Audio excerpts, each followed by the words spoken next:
श्रोते हो नमस्कार. लहान मुलांकडे बघितलं की एक गोष्ट लगेच लक्षात येते. त्यांना प्रत्येक गोष्टीबद्दल कुतूहल असतं. हे असं का, ते तसं का, पाऊस कसा पडतो, झाडांना पानं का येतात, असे एक ना अनेक प्रश्न त्यांच्या मनात सतत सुरू असतात. गंमत म्हणजे याच प्रश्नांमधनं विज्ञानाची सुरुवात होते आणि निसर्गाशीही त्यांचं एक सुंदर नातं जुळत जातं. आजच्या मुलांनी केवळ पुस्तकातली उत्तरं पाठ न करता प्रश्न विचारणं, स्वतः अनुभव घेणं, विज्ञान आणि निसर्गाकडे जिज्ञासेनं आणि संवेदनशीलतेनं पाहणं खूप गरजेचं आहे. याच दिशेनं गेली अनेक वर्ष कणकवली इथल्या सुषमा केणी मॅडम काम करतायत. तर या सर्वांबद्दल जाणून घेण्यासाठी त्यांना आज आपण आपल्या स्टुडिओमध्ये आमंत्रित केलंय. आतापर्यंत त्यांनी हजारो मुलांच्या मनात विज्ञानाची गोडी निर्माण केली आहे आणि बरोबरीनं पर्यावरणाविषयीची जाणीवही रुजवली आहे. मॅडम नमस्कार. नमस्कार. आमच्या आकाशवाणी सिंधुदुर्ग नगरी केंद्राच्या स्टुडिओमध्ये तुमचं मनःपूर्वक स्वागत आहे. थँक्यू. मॅडम, सुरुवात अगदी तुमच्यापासून करूया. विज्ञान आणि मुलांबरोबर काम करण्याचा हा प्रवास तुमचा नेमका कसा काय सुरू झाला? इलेक्ट्रॉनिक्समध्ये उच्च शिक्षण घेतल्यानंतर 2 वर्ष मी मल्टीनॅशनल कंपनीमध्ये नोकरी पत्करली. परंतु तिथं जास्त रस नसल्याने नोकरी सोडून स्वतःची कॉम्प्युटर इन्स्टिट्यूट सुरू केली. ग्रामीण भागातील लोकांना त्याबद्दल माहिती व्हावी, कारण त्यावेळी त्यांना आधुनिक तंत्रज्ञानाची माहिती नव्हती आणि त्यामुळे असे कित्येक विद्यार्थी त्यामध्ये घडले आणि ते करत असताना मुलांना आपल्या करिअरबद्दल काहीच माहिती नव्हती किंवा ग्रामीण भागातल्या पालकांना पण त्याच्याबद्दल अन्न-भिन्न होते. मग नेमकं ती कुठेतरी भरकटत जात होती. मग आपण लहान मुलांवरच काम करावं असं कुठेतरी त्या ठिकाणी वाटलं आणि मग मी लहान मुलांमध्ये काम करायला सुरुवात केली. आणि मग युरेका सायन्स क्लबची कल्पना तुम्हाला कशी काय सुचली?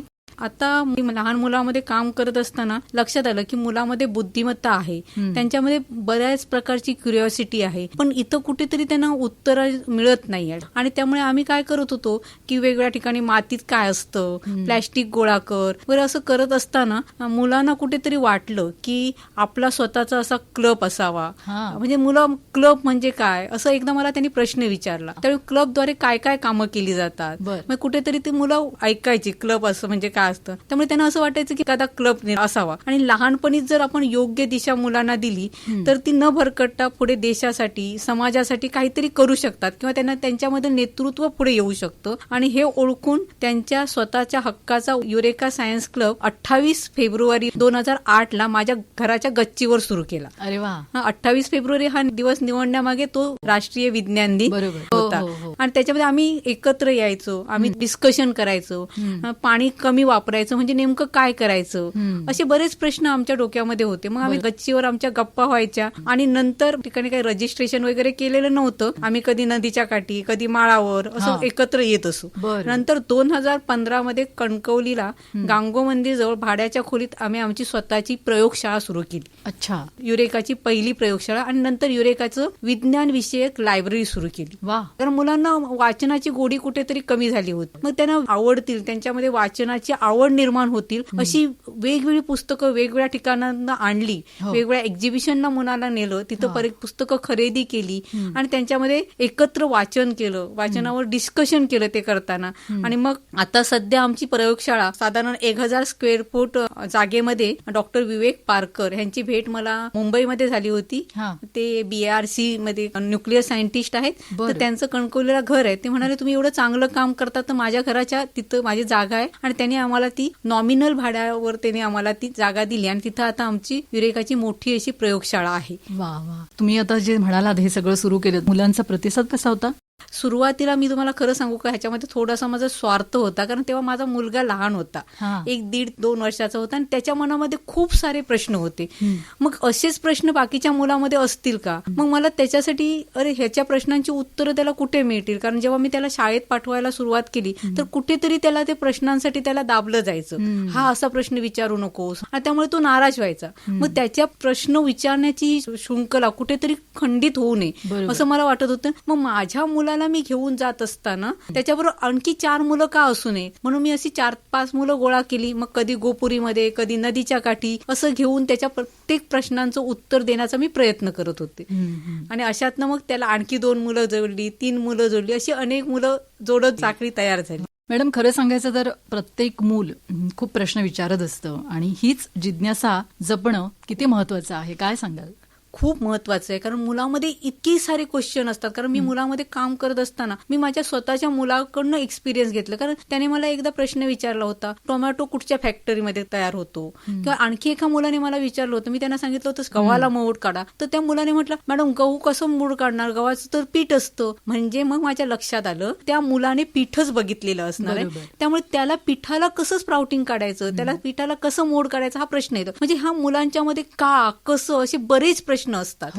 आपण म्हणतो ना साधं टेस्ट ट्यूब बेबी त्याने ऐकलेलं आहे, एवढ्याशा त्या टेस्ट ट्यूब मध्ये बेबी कसं तयार होतं हा मुलांच्या मनातला प्रश्न आहे. पण आपण जेव्हा तो प्रश्न आपल्याकडे येतोय, तुला खूप समजते, हा प्रश्न मी नंतर सांगतो, असं न सांगता त्याच्या वयाला समजेल त्या लँग्वेजमध्ये जर आपण त्याला सांगितलं तर त्याची क्युरिओसिटी कुठेतरी अजून आपण वाढवू शकतो. त्याला अजून प्रश्न आपले विचारला पाहिजे, म्हणजे दडपण येत नाही त्याला मध्ये. कारण कसं असतं, मी हा प्रश्न विचारला तर मला बाकीचे लोक हसतील का असं असतं. पण त्या तुमचा प्रश्न जो आहे ना तो खूप बरोबर आहे, चुकीचा नाहीये. आणि मुलामध्ये प्रश्न हे पडलेच पाहिजे. कारण का कसं हे कसं होतं, त्याची सुरुवात कशी झाली, दही कसं लावलं जातं, पहिलं दही आलं कुठून, हा पण प्रश्न आहे ना. हा साधा प्रश्न आहे. किंवा कांदा चिरताना डोळ्यातनं पाणी का येतं, अरे त्याच्या मागे पण काहीतरी शास्त्र आहे. आपण वटपौर्णिमेला वडाची पूजा का करतो, खरंच माणसं अशी वडाची पूजा केल्यानंतर जिवंत होऊ शकतात का. मग हे प्रत्येक गोष्टीमधलं का हा प्रश्न त्याच्या डोक्यामध्ये येणार आहे. त्यावेळी तो त्याच्या दृष्टीने काय करणार आहे, उत्तर शोधण्याचा प्रयत्न करणार. आणि ह्याच्यातनच त्याच्यामध्ये संशोधन वृत्ती जी आहे, ती जिज्ञासा जी आहे ती त्याच्यामध्ये वाढेल आणि आपल्यासाठी संशोधक तयार होतील. तुम्ही आता जे म्हणालात अशा प्रश्नातनच त्याची संशोधक वृत्ती वाढीला लागेल आणि संशोधनाकडे ते वळतील. तर पुस्तकाबाहेरचं विज्ञान अनुभवावं मुलांनी म्हणून तुम्ही अनेक उपक्रमही राबवता मॅडम. तर त्याविषयी आम्हाला सांगा. पुस्तक हे आपल्यासाठी books are our best friend आणि kitchen is our best laboratory. म्हणजे आपली खरं प्रयोगशाळेसाठी प्रयोग करण्यासाठी कुठच्या प्रयोगशाळेत जाण्याची गरज नाही. आपल्या स्वयंपाकघरामध्येच आपली प्रयोगशाळा आहे. साधं एक उदाहरण द्यायचं झालं तर चमचा. जेव्हा आपण आंतरवक्र आणि बहिर्वक्र आरसा मुलांना सांगतो त्यावेळी खूप असं डायग्राम काढून दाखवतो बोर्डवर. पण एक सदा हातात चमचा घेतला, चमच्याच्या आतला भाग म्हणजे आंतरवक्र आरसा, बाहेरचा भाग म्हणजे बहिर्वक्र आरसा, अशी सुंदर जर आपण त्यांना सांगितलं तर असं प्रत्येक घरातल्या प्रत्येक गोष्टीकडे बघत असताना मुलं त्याच्या मागे काय आहे, ह्याच्यामध्ये मी पुस्तकात जे शिकले ते ह्याच्यामध्ये कुठे आहे. कारण सकाळी मी उठल्यापासून संध्याकाळी झोपेपर्यंत कुठचा तरी न्यूटनचा लॉ, कुठची तरी एनर्जी म्हणजे गतिज ऊर्जा, स्थितीज ऊर्जा अनुभवत असतो. आपण काय करतो, मुलांना नुसतं रट्टा मारायला लावतो. परीक्षेमध्ये उत्तर लिहिलं की त्याचा त्या प्रश्नाचा आणि त्या माहितीचा सगळा आपला खजाना संपला. अरे पण डेली लाईफ मध्ये आपण ते कसं अनुभवतो हे मुलांना समजायला पाहिजे. म्हणून आम्ही पुस्तकाबाहेरचं विज्ञान किंवा मग ते मराठी असू दे, मग ते गणित असू दे, ट्रिग्नॉमेट्री म्हणजे नेमकी काय आहे, एरिया म्हणजे काय, तर मुलं म्हणतात की एरिया म्हणजे लांबी गुणिले रुंदी. आणि कशासाठी लागते, घर मोजण्यासाठी. अरे घर घेण्यासाठीच एरिया लागते का. मग त्यांना आपण जर सांगितलं आपल्याला एखादा वॉल कलर करायचा आहे तर तिथं एरिया लागेल का, गॅरेजमध्ये आपल्याला कुठे एरियाची गरज आहे का. म्हणजे अशा साध्या साध्या गोष्टीतनं त्यांना जग जर आपण पुस्तकातनं बाहेर आणलं. हे आता फुलं आपण बघत असताना हे खरोखरच फुल आहे का, हे खरोखरच पान आहे का. कारण आता सगळ्यांना माहिती आहे बोगनवेलचा कलर हा पिंक कलरचा असतो, तर त्याला आपण बोगनवेलचं फुल म्हणतो. ऍक्च्युअली बोगनवेलच्या फुलाचा कलर असतो पांढरा आणि पिंक कलर जे आहे ते त्याचं लीप आहे. त्याला लीप का म्हणायचं, तर त्याच्यावर व्हेनिएशन असतात. मग हे कुठे मुलांना माहितच नसतं. जर रंगीबेरंगी दिसतं ते म्हणजे फुलच असणार आहे आणि हिरवं दिसतं ते म्हणजे पानच असणार आहे. किंवा अशा काही गोष्टी आहेत की छोट्या छोट्या गोष्टी आहेत तर ते कुठेतरी पुस्तकात वाचलेले असतात आणि त्यांची जेव्हा आपण बाहेरच्या गोष्टीशी जेव्हा तुलना करायला जातो तर आपण कधी पुस्तकी ज्ञान तिथं वापरतच नाही. खरं. आणि त्याच्यासाठी मग आम्ही वेगवेगळं म्हणजे हे असं का, माती आहे मग इकडची माती लालच काय, ती माती जरासं त्या आम्ही वेगवेगळ्या माती गोळा करायला लावतो आणि प्रत्येक मातीचं टेक्स्चर बघा आणि ते टेक्स्चर असण्यामागचं कारण का. किंवा तुम्ही आता आज तुम्ही तुमच्या घरी आहे, उद्या तुम्ही तुमच्या मामाच्या गावाला गेला, आत्याच्या गावाला गेला तर तिथं तुम्ही पाणी उकळा आणि त्या पाणी उकळण्यासाठी किती वेळ लागतो, सगळीकडचं पाणी सारखंच उकळतं का. म्हणजे ह्याच्यातनं ते पाणी प्रत्येक ठिकाणचं पाणी आपण म्हणतो मराठीमध्ये की प्रत्येक गावागावातलं पाणी वेगळं, म्हणजे तो वेगवेगळ्या गावातलं पाणी पिऊन आलेलं आहे असं आपण म्हणतो. म्हणजे याचा अर्थ प्रत्येक प्रत्येक पाण्याची चव ही वेगवेगळी असते. हो. मग त्याच्या मागचं कारण का? समुद्राचं पाणी खारटच का असतं? मग अशी छोटी छोटी उत्तरं आपण शोधणं, त्याच्यासाठी वेगवेगळे उपक्रम राबवतो. आता फॉर एक्झाम्पल, आता मुलांना सांगितलं की वजन करा, वजन आणि वस्तुमान ह्याच्यामधला फरक काय? ऍक्च्युली आपण सगळ्यालाच वजन म्हणतो. मग ते जाणून घेण्यासाठी आम्ही फेस्टिवल भरवतो. त्या फेस्टिवल मधनं मुलांना वजन आणि वस्तुमानाची संकल्पना सुटली. भाजी मार्केटला व्हिजिट करणं, तिथल्या वेगवेगळ्या भाज्यांबद्दल माहिती करून घेणं. मेजरमेंट हा जो कन्सेप्ट आहे, म्हणजे मला अंदाजे आणि अचूक मापन, कोणत्या गोष्टीसाठी अंदाजे मापन माहित असलं पाहिजे आणि कोणत्या गोष्टीसाठी अचूक मापन राहतं. मग त्यासाठी प्रत्यक्ष ठिकाणी आता वेगवेगळ्या प्रकारचे फिश असतात, तर फिश कल्ल्यामार्फत करतात, शोषण करतात. मग ते कसं करतात, मग वेगवेगळ्या फिश मध्ये काय डिफरन्स आहे, मग त्यासाठी फिश मार्केटमध्ये जाणं. म्हणजे 2-2 दिवस आम्ही कोळ्यांच्या घरामध्ये असतो. मग तो पण कोळ्याचं जाळं टाकल्यानंतर तो मासा बाहेर काढल्यानंतर तो मासा पाण्यावरनं किती वेळ जिवंत राहू शकतो ह्याचं वेळ ठरवणं. मग इतका वेळ जिवंत राहा, परत पाण्यात टाकलं तर का तो जिवंत राहू शकत नाही. मग मासा शोषण करतो म्हणजे नेमकं पाण्यात कसा शोषण करतो. म्हणजे अशा सगळ्या प्रश्नांची उत्तरं शोधण्यासाठी आम्ही त्या स्पॉटवर मुलांना घेऊन जातो. म्हणजे आता कोळ्याच्या घरात मुलं गेल्यानंतर की बाबा कोळ्याचं जीवन कसं असतं, ते नेट म्हणजे कसं असतं, वेगवेगळ्या प्रकारचे नेट कसे बांधले जातात, किंवा भरती ओटी म्हणजे काय. तर एक वांगणी म्हणून इथं गाव आहे, तर तिथं आम्ही 2 दिवस राहिलो होतो. म्हणजे पूर्ण समुद्राचं आम्हाला निरीक्षण करायचं होतं. भरती असताना काय असतं, ओहोटी असताना काय असतं, त्यावेळी आपल्याला कोणकोणते क्रिएचर बघायला मिळतात, त्यावेळी कसं असतं, म्हणजे भरती जेव्हा येते त्यावेळी कशी हळूहळू येत जाते, हे प्रत्यक्ष मुलांनी बघितलं. म्हणजे मँग्रुव्ज म्हणजे काय, मँग्रुव्जची मुळं वर का येतात, तर ती श्वसनासाठी वर येतात. त्यांना श्वसनासाठी का वर यावं लागतं, कारण दलदलीमध्ये श्वसन करणं त्यांना कठीण जातं. हे आपण पुस्तकात बघतो, पण खरं जेव्हा तिथं बघतं त्यावेळी ते मुलांच्या डोक्यामध्ये फिक्स असतं. आणि दुसरं म्हणजे काय होतं, जेव्हा मी तर असं म्हणेन साधारण 1 वर्ष ते 9 वर्ष वयोगट असं आहे की तुम्ही मुलाला जेवढ्या गोष्टी दाखवाल, भलं त्याला समजत नसेल, त्याला जेवढं ऐकवाल तेवढं त्याच्या मेमरीमध्ये ते फिक्स राहतं. आणि ही मला अनुभवाने मी सिद्ध केलेलं आहे. अनेक मुलांवर मी प्रयोग केले आणि मला ते आता मुलं सांगतात. मी कुठेतरी त्यांना 5व्या-6व्या वर्षी ते दाखवलं होतं, मॅडम तुम्ही आम्हाला ते दाखवलं होतं, ते मला माझ्या ह्या इंजिनिअरिंगच्या ह्या वर्षाला मला उपयोगी पडलं. म्हणजे असं आपण म्हणतो, अरे ह्याला काय समजणार आहे, ह्याला कशाला त्या व्याख्यानाला घेऊन जायचं, ते मोठ्यांचं व्याख्यान आहे. असं नाही, कुठेतरी त्याच्या मेमरीमध्ये ते फीड होत जातं. त्यामुळे तुम्ही कोणत्याच गोष्टीला तुच्छ लेखू नका, किंवा मुलाच्या कोणत्याही प्रश्नाला अरे कसला प्रश्न आहे, फालतू प्रश्न म्हणू नका. तर तो प्रत्येक प्रश्न हा तुमच्या मुलाचा विचार करायला लावतो. आणि मी तुम्हाला खरं सांगू का, खरं म्हणजे मुलांकडनं मी रोज नवीन नवीन काहीतरी शिकत असते. खरं म्हणजे आपण मुलाला कधीच शिकवत नसतो, मूल स्वतःहून शिकत असतो. आपण फक्त तिथं गाईड असतो, त्यांना प्रोत्साहन देत असतो. म्हणजे गाईड पण नाही, आपण त्यांना प्रोत्साहन, अरे वा हे छान केलं, हे असं होतं का, मग आपण असं करून बघूया का, मला पण माहित नाही. कारण मी असं म्हणणार नाही की मी सर्वज्ञानी आहे. बऱ्याच काही प्रश्नांची उत्तरं मला पण माहित नसतात. मग मी त्या मुलांसोबत आपल्याला प्रश्नाचं उत्तर आपल्याला शोधायला पाहिजे, किंवा मी बाबा कुठचा तरी रेफरन्स बघेन, कुणाला तरी विचारेन आणि आपण म्हणजे चुकीची माहिती न जाता जर त्याच्यावर खरी माहिती गेली तर मूल ते मानतं. म्हणजे ते तुम्हाला दाद देतं की नाही आपल्याला हे करायला पाहिजे, आपल्याला शोधायला पाहिजे. आणि दुसरं म्हणजे त्या मुलावर विश्वास टाका. एकदा मुलावर विश्वास टाकला की त्याला जर विश्वासाने तुम्ही एखादी कोणतेही काम दिलं तर ते 100% पण. आणि विश्वास नुसता टाकून उपयोगाचा नाही, तर त्याला वेळ द्या. म्हणजे आज सांगितलं आणि उद्या त्याच्याकडनं नको एक्सपेक्ट करू, त्याला थोडा वेळ द्या, त्याला विचार करू दे. भलं त्याच्यातनं रॉंग येईल, पण त्या रॉंग मधनं आपल्याला अनेक प्रश्न पडत जातात. तुम्ही आता जसं आता म्हणालात, तुम्ही उपक्रम घेता, विज्ञानाची शिबिरही भरवता तुम्ही. बरोबर. तर या संस्थांना भेटी पण देता तुम्ही बऱ्याच. हो. या सगळ्यामुळे मुलांमध्ये नेमका काय बदल होतो? आता कसं झालंय मॅडम, मूल जेव्हा जन्माला येतंय त्यावेळी आपण म्हणतो so called highly educated parents आहेत आता. पण मूल जन्माला येत असताना पालकच ठरवतात की माझ्या मुलाने काय बनावं. त्यामुळे काय होतं की मूल कुठेतरी त्याच्या आवडीच्या क्षेत्रामध्ये जर त्याला काम करायची संधी मिळाली तर ते मूल खूप आनंदाने करते, त्याला समाधानी असतं ना. पैसा सगळीकडेच आहे पण समाधान नसतो. आणि त्याच्याकडनं आपल्याला बरंच काही मुलाकडनं काय म्हणतात संशोधन म्हणा काहीतरी होऊ शकतं. आणि हे मुलामध्ये जागृत करण्यासाठी आम्ही करिअर म्हणजे नेमकं काय हे मुलांना समजण्यासाठी आपण वेगवेगळ्या संस्थांना आम्ही व्हिजिट करायला सुरुवात केली. मग आम्ही 6वीत असताना पहिल्यांदा मुलांना आयसर पुण्याला व्हिजिट केली. मग आयसर म्हणजे नेमकं काय असतं, इथं संशोधन म्हणजे नेमकं काय चालतंय, कोणकोणत्या पद्धतीत संशोधन, एवढ्या मोठ्या इन्स्टिट्यूटमध्ये मला यायचं झालं तर मला आतापासून काय तयारी करायला पाहिजे. नंतर आम्ही आयुकाला व्हिजिट केली, CWPR म्हणजे central water power research station, ज्या ठिकाणी सगळं पाण्याचा वगैरे टेस्टिंग केली जाते, पाण्याचा प्रवाह कसा आहे समजतो. NITM म्हणजे आपल्या ठिकाणी वातावरणाचा ज्या ठिकाणी स्टडी केला जातो आणि ते GMRT म्हणजे जायंट मीटर रेडिओ टेलिस्कोप असं न म्हणता आम्ही नॉट ओनली सायंटिफिक, तर आम्हाला कोणीतरी सांगितलं आमच्या शेतावर हे आहे किंवा आमच्या घराकडे असं असं काहीतरी जुन्या पद्धतीचं घर आहे, मग ते मुलांना दाखवायचं आहे, मग आम्ही अशा ठिकाणी व्हिजिट करतो. आणि त्यामुळे एक फरक मुलामध्ये मला कळलं, कारण माझे बरेचसे विद्यार्थी तेव्हा मी ज्या ज्या इन्स्टिट्यूट दाखवला तर या ठिकाणी मला यायचं आहे, मग या ठिकाणी येण्यासाठी मला काय केलं पाहिजे, तर ह्याच्यासाठी त्यांनी बरेचशी पुस्तकं वाचली, तिथं जाण्यासाठी मला कोणत्या पद्धतीचा अभ्यास करायला पाहिजे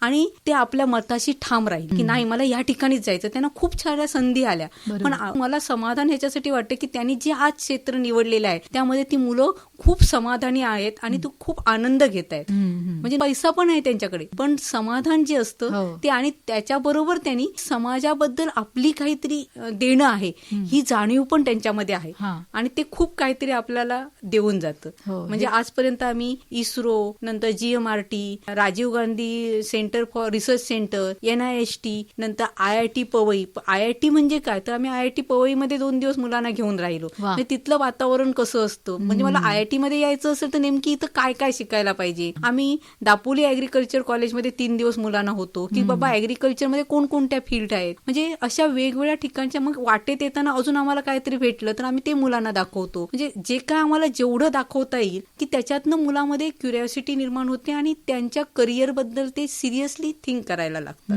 म्हणजे तुम्ही थोडक्यात बालवैज्ञानिक आपण म्हणतो, पण त्याची पायाभरणी ही अशा उपक्रमांमधून तुम्ही करत असता. आता महत्वाचं म्हणजे डॉक्टर होमी भाभा बालवैज्ञानिक परीक्षेविषयी आपण आता बोलूया. अनेक पालक या परीक्षेबद्दल ऐकतात. मॅडम, ही परीक्षा नेमकी काय आहे, काय सांगाल?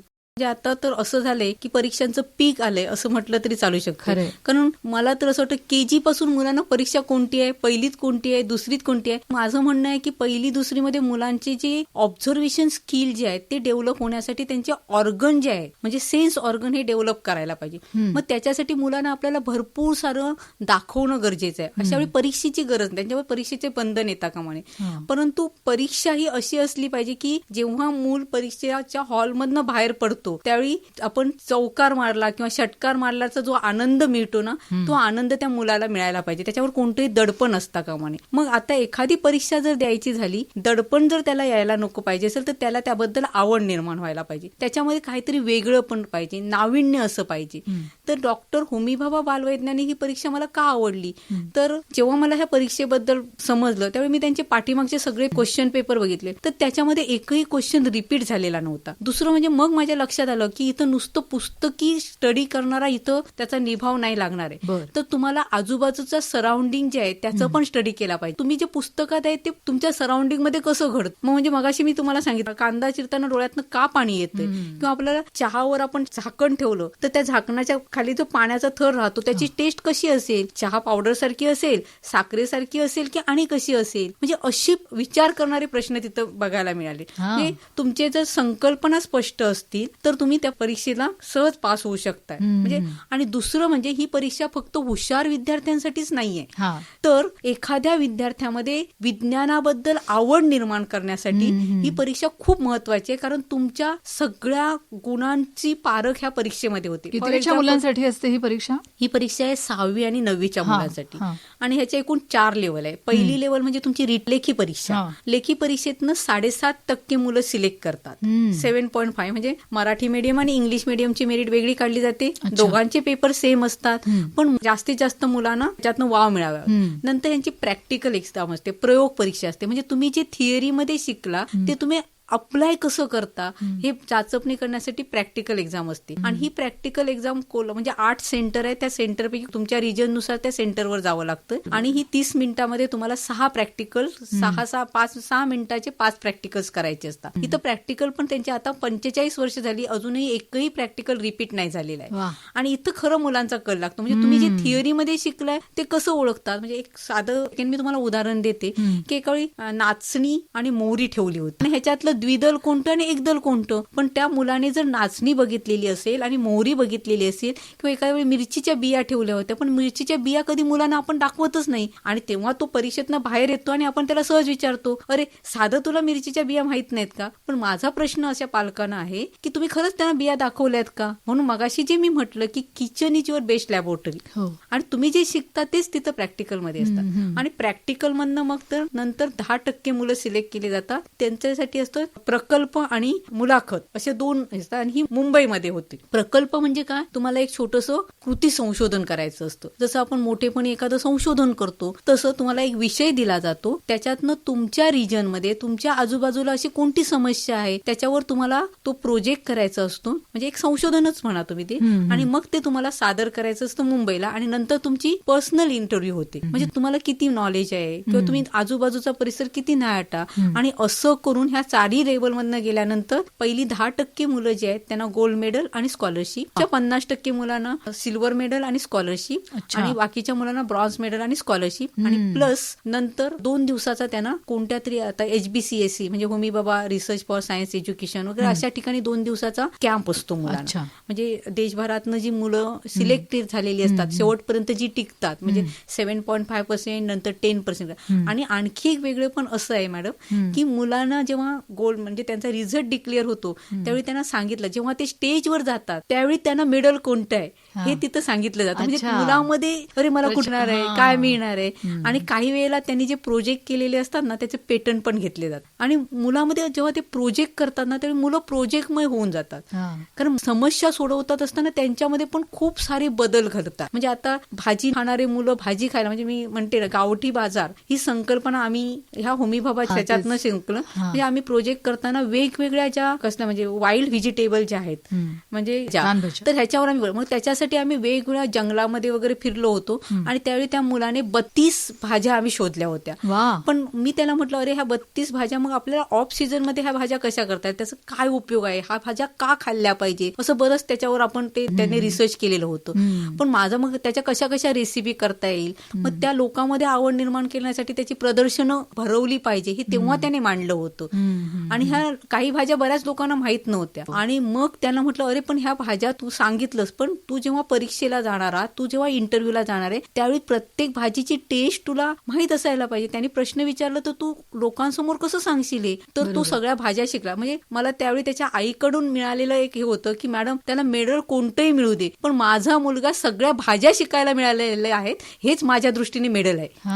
आणि मी तर तुम्हाला सांगेन की होमी बाबा बालवैज्ञानिक ही परीक्षा अशी आहे की मुलांना मेडलपेक्षा मुलाला जे नॉलेज तो गेन करतो, त्याला जे नॉलेज मिळतं ते खूप म्हणजे खूप महत्वाचं असतं. ते आयुष्याला पूर्ण असतं. म्हणजे आपण प्रत्येक गोष्ट ही मेडल किंवा स्पर्धा ही स्पर्धा आहे. शेवटी कोणतरी याच्यातनं यशस्वी होणार आहे असं होणार आहे. बऱ्याच पालकांचा गैरसमज आहे होमी बाबा परीक्षा देण्यासाठी खूप हुशार असला पाहिजे. असं काही नाहीये. ज्याला हुशार नाहीये पण प्रत्येकाकडे कोणतं ना कोणतं स्किल असते. माझ्या दृष्टीने कोणताही विद्यार्थी ढ नाहीये. प्रत्येकाकडे स्किल आहे. फक्त ते स्किल आपण ओळखलं पाहिजे आणि त्याला त्या दृष्टीने मार्गदर्शन केलं. एक कार्पेंटर म्हणून जर त्याने करिअर केलं पण त्याच्या असं त्या कार्पेंटर बनावा की त्याचा हात धरणारा कोणी नसतं, ते पण एक क्षेत्र आहे ना. ही सगळी कौशल्याची कामं गरज आहे. त्याची आवड कशात आहे त्या दृष्टीने त्याला जर आपण तसं घडवलं तर असं नाही की बाबा तुम्ही विज्ञान घेतला तरच फॉरेनला जाऊ शकता, तसं काही नाहीये. साध्या साध्या गोष्टीतून आता मी तुम्हाला सांगते माझी एक स्टुडंट आहे स्पेस टेक्नॉलॉजीमध्ये, स्पेसमध्ये आहे इसामध्ये. तर ती म्हणते की तिथं आम्हाला टेक्निकलची पण गरज आहे, तिथं आम्हाला प्लंबर पाहिजेत पण ते प्लंबर आपल्याला वेगळ्या पद्धतीचे पाहिजेत. म्हणजे मला असं म्हणायचं की मला स्पेसमध्ये जर जायचंय करिअर करायचं झालं तर मला इंजिनियरच व्हायला पाहिजे असं काही नाहीये. तुम्हाला जे आवड मग त्या ठिकाणी मला नेमकं काय लागणार ही जर माहिती तुम्ही करून घेतली मग त्यासाठी मला काय करायला पाहिजे, मला एखाद्या अशा स्पेस सेंटरला माझ्या शालेय जीवनामध्ये मला व्हिजिट करायला पाहिजे. तिथं काय काम चालतंय, तिथं कोणकोणत्या लोकांची गरज आहे, मग मला त्याच्यातलं माझ्याकडे कोणतं स्किल आहे हे मुलं ओळखून त्या ठिकाणी जाऊ शकतात. कौशल्यावर आधारित असलेली ही जी कामं आहेत ती सगळ्या क्षेत्रांमध्ये लागू पडतात आणि त्यामुळे तुम्ही म्हणालात तसं डॉक्टर होमी भाभा, बालवैज्ञानिक परीक्षेमुळे ह्या अशा प्रकारचं जे रोजच्या व्यवहारामध्ये आवश्यक आहे अशा नक्कीच. प्रकारची सुद्धा मुलं आपल्या आयुष्यामध्ये पुढे जाऊन व्यवसाय वगैरे पण करू शकतात. पालकांनी आपल्या मुलाला अशी परीक्षा द्यायला प्रोत्साहन का द्यावं, काय सांगाल? पालकांनी अशासाठी म्हटलंय की ही परीक्षा ही आहे ती तुम्हाला तुमच्या मुलाला जाणून घेता येते की माझ्या मुलामध्ये काय त्याला द्यायला पाहिजे, त्याची नेमकी आवड कुठे आहे ही तुम्हाला समजते. आणि दुसरं म्हणजे तो जेव्हा अभ्यास करतोय मुलगा त्यावेळी आपण पण काही त्याच्याबरोबर स्टडी करत असतो. म्हणजे बाबा ते प्रश्नाचं उत्तर शोधत असताना अरे ह्या प्रश्नाचं उत्तर पुस्तकात, आणि खरं सांगू का मॅडम, ह्या परीक्षेसाठी कोणतं असं पर्टिक्युलर पुस्तकच नाहीये. जेव्हा पालक पहिले विचारतात की मॅडम पुस्तक कोणतं वापरायला पाहिजे तर रेफरन्ससाठी, तर मी सांगते 5वी 6वी 7वीची पुस्तकं काढा आणि तुम्ही वाचा. आणि तुम्हाला जेवढी मॅक्झिमम पुस्तकं वाचता येतील तेवढी तुम्ही त्याच्या, आता समजा फॉर एक्झाम्पल हीट हा टॉपिक आहे, उष्णता आहे, मग उष्णतेसंदर्भात जेवढं जाणून घेता येईल अशी तुम्हाला जेवढी पुस्तकामधनं उत्तर तेवढी तुम्ही करा. म्हणजे ह्याच्यामध्ये आणखी एक फायदा होतो की मुलामध्ये वाचनाची आवड निर्माण होते, मुलगा प्रयोगशील बनतो. आणि इथं प्रोजेक्ट करत असताना मुलाची कुठेतरी निसर्गाशी नाळ जुळली जाते. म्हणजे सगळ्यात महत्वाचं म्हणजे पर्यावरण. आणि आम्ही आमच्या युरेकामध्ये जे काय बघतोय ते मेन म्हणजे पर्यावरणाकडे आम्ही जास्त भर करतोय. आणि त्यासाठी आम्ही वेगवेगळ्या बीजारोपण, वेगवेगळी झाडं, त्याची जोपासना करणं, त्याच्यातनंच आम्ही झाडाची मॉर्फॉलॉजी मुलांना सांगतो. एकदल म्हणजे काय, द्विदल म्हणजे काय, म्हणजे व्हेरिएशन म्हणजे काय, म्हणजे हे करत असताना ते पण स्टडी होतो. आणि आताच्या जनरेशनला पर्यावरणाची खूप गरज आहे, कारण पर्यावरण टिकलं तर ह्या मुलांचं हेल्थ टिकणार आहे. श्रोते हो, विज्ञान म्हणजे केवळ सूत्र, प्रयोग किंवा पुस्तकातले धडे एवढंच नाहीये, तर प्रश्न विचारण्याची, निरीक्षण करण्याची आणि प्रत्येक गोष्टीमागचं कारण शोधण्याची एक सुंदर अशी वृत्ती आहे. आणि हीच वृत्ती मुलांना नकळत निसर्गाच्या अधिक जवळ घेऊन जाते. वेळेअभावी आज आपण इथेच रजा घेतोय. आपल्या संवादाच्या पुढील भागात सुषमा केणी मॅडम यांच्यासोबत जाणून घेऊया मुलांमधील पर्यावरण जागृती, निसर्गाशी त्यांचं नातं आणि उद्याचे संवेदनशील, जबाबदार नागरिक घडविण्यात त्यांची असलेली भूमिका. तर तेव्हा उद्या याच वेळी आपण नक्की भेटूया. तोपर्यंत नमस्कार.